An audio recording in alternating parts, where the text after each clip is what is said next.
All right, Tyson Nam back on the program as he prepares to head to Fight Island to fight Matt Schnell at UFC Fight Island 8 on January 20th. Third time is the charm for this matchup, it appears. But Tyson, good to see you, man. How are you? I'm doing good. Getting ready for this trip, one island to the next island. Just so happens that it's got to be on the other side of the world, but I'll be ready. Well, Happy New Year to you. How has 2021 been treating you thus far, just a few days into it? Same old, nothing to complain about. I mean, 2020 was a good year for me, so I just plan on continuing what I've been doing in 2020. Yeah, I mean, I'm glad you said that because, 2020, like you said, rough year for a lot of people, especially from like March on. But for you, like at least inside the octagon, it was a pretty damn good year for you. I mean, a couple of quick knockouts against short notice opponents. Sure, there were some hurdles along the way, but not a bad way to wrap up a year that sucked in a lot of ways, was it not? Yeah, last minute notice fights. Replacement fights, but with very favorable results, and just being able to do what we love to do, entertain the fans and just people in general around the world with nothing going on. We were the first actual sport to start hosting events, so we're just happy that we can entertain the fans. And entertain you did. So, I mean, this fight was supposed to take place a couple different times in 2020. December 19th was the last time it was on the books. And then we noticed during one of the events when they flashed the graphics for the fight card that it was no longer there. So from your perspective, what happened with December 19th? Do you know? Things happen, and things might just get pushed back. It was just a month pushback, so it's not like we had to wait indefinitely. So, it's going to happen, and it just seems like it's going to be right around the corner now.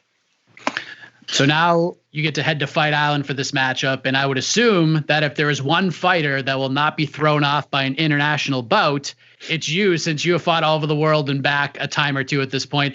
Is this just like another trip to another part of the world to you? Or are you excited to be a part of this Fight Island experience, this unique set of circumstances? Definitely going to be excited for it, even though I was trying to avoid it just because of the travel. I've done it many a times to Russia, Kazakhstan, Brazil, but I believe that during that time we'll probably be fighting like 2 or 3 in the morning, Abu Dhabi time, which is probably the hardest part for a lot of the fighters, just because you have to readjust or just be able to adjust to being awake at that time. A lot of fighters don't. We're probably usually in bed by 9 p.m. So it's going to be a little bit of a challenge, but we'll get there. We'll get there sooner than later, and try to adjust to it. I just gotta imagine like I'm getting ready to go to a club to party it up. Said we're gonna be partying in a cage. This fight's been kind of crazy to get to this point because September 12th you guys were supposed to fight, and then it got scratched the day before because Matt fell before weigh-ins and it forced him to be hospitalized. You got to fight again the next week, rescheduled. You knocked out Jerome Rivera, but is there a part of you that thinks there may be some like bad juju in the air when it comes to this fight, or is you just pass it at this point because the UFC will probably have something else in mind if something else happens here? Not at all. I think things happen for a reason. But like you said, third time's a charm, and usually it always happens on the third time or less. But yeah, I'm excited. It seems like the UFC really wants this fight to happen.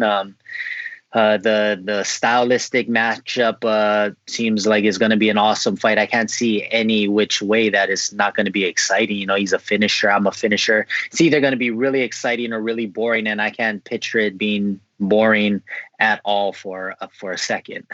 Yeah, I don't remember you ever being in a boring fight, Tyson. So I think those boxes are all checked off. But I think it's really good timing too, because this division is in a really good place right now. I mean, with Figueiredo as the champion, that incredible fight with Brandon Moreno, 125 is in a phenomenal place right now. It seems like there's so much opportunity at flyweight right now. Are you feeling that as well, as we've kind of turned the page to this new year? There's a lot to be motivated by and excited with, is there not? I always knew that the flyweight division was exciting. Maybe that the fans didn't really see a whole lot of finishes, maybe not too long ago, but it just seems like as of recent, man, we've been just knocking each other out left and right. One of the greatest flyweight fights that just so happened against Moreno and Figueiredo. So we're definitely on the radar for, fans and for people to watch, to take note of our division, because exciting things do happen in the lighter weight classes. Big things come in small packages, and we're here to entertain the masses.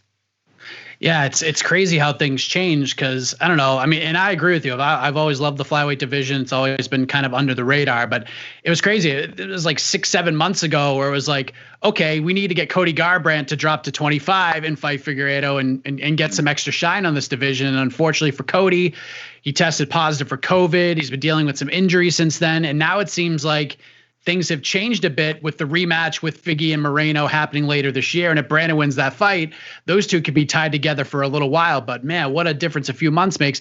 What did you make of Cody attempting to make that drop? Were you a fan of that? And do you think it needs to happen now, or do you think the division has moved past that? I'm sure. Yeah, I was a big fan. Cody brings a big name and a lot of hype wherever he goes. So if he's going to bring it down to the flyweight division, it just adds on to the room full of sharks that we have going on in the flyweight division. So that sort of publicity really seemed to attract, and we just keep on building and growing, and I feel like a lot of these upcoming UFC fights here to come should be featuring a lot of the flyweight fighters. I agree with you. And this fight with Matt Schnell, like you said, just screams fireworks. It's been pretty much universally praised from the first time it was booked. I know you don't expect this fight to be boring. It's going to be a lot of fun. There's fireworks attached to it. But when you look at it from like a stylistic X's and O's perspective, what sticks out to you? He is noted for his grappling, but as of recent, his stand-up, his striking has been looking really good. So, I expect for him to not run away, stand in front of me, throw some punches, and I'll definitely be prepared. This is MMA. We'll be prepared all the way around, whether it would be grappling. But I expect it to be just nothing but fireworks, like how New Year's in Hawaii is noted to be. If anybody looks at some of these New Year's Eve photos in Hawaii, where everybody, literally the entire island, just sets off fireworks, it looks like a finale firework display. That's how I picture this fight's going to be. You could steal the show. You feeling that's going to happen? Steal some shine, steal some bonus money here? I'm gonna steal something. I'm gonna steal some hearts. I'm gonna steal some knockouts. I'm gonna steal something. There you go. By the time you get from one island to the other, when this fight ends, you could be a top 10 fighter in the UFC. So if all goes well, January 20th, that's where you'll likely end up, Tyson. Do you think about that stuff at all? Or is it just like one fight at a time, and wherever the rankings may lie, that's okay with you? I'm always thinking about it, just because in 2012, under Sherdog was the number one go-to website for MMA back in the day, that they had me ranked the number 10 bantamweight after knocking out Eduardo Dantas. So it means a lot to me knowing that I do have this shot and this chance of being a top 10 fighter again after so many years, 2012, and now we're here in 2021 on the verge of me breaking into the top 10 again. And it would be a great honor, and I always think about it just because I am where I should have been this entire time.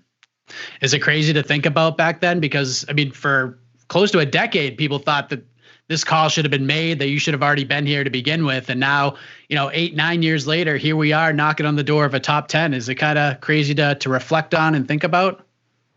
It is. It's crazy. It's a little bit upsetting. It's a little bit of all these sorts of emotions, just because, man, when I'm really thinking about it, the types of performances that I have put on internationally, my bank account should be looking a lot larger than it is right now over these years that I should have been in the big show, making this big show money.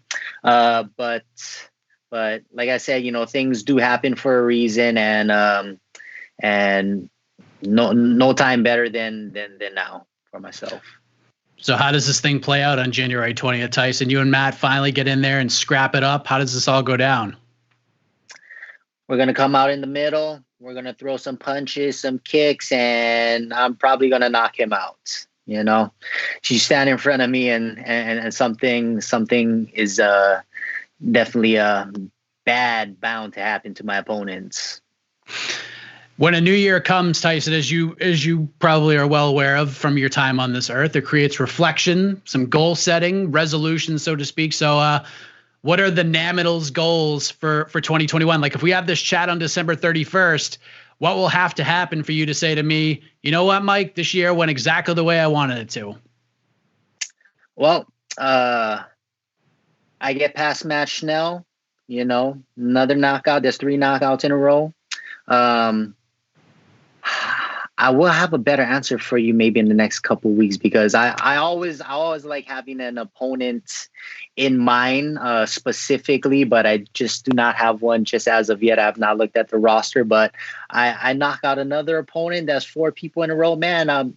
I gotta be up in the top 5, looking to scratch the surfaces of whoever's holding that belt before the year's end, if I just keep on getting knockout after knockout. Well said, my friend. Well said. It all begins for you on January 20th in Abu Dhabi, Fight Island, against Matt Schnell. Really looking forward to this fight, my man. Happy New Year. Great catching up with you, and all the best to you in a couple of weeks. Happy New Year, Mike. Thanks a lot.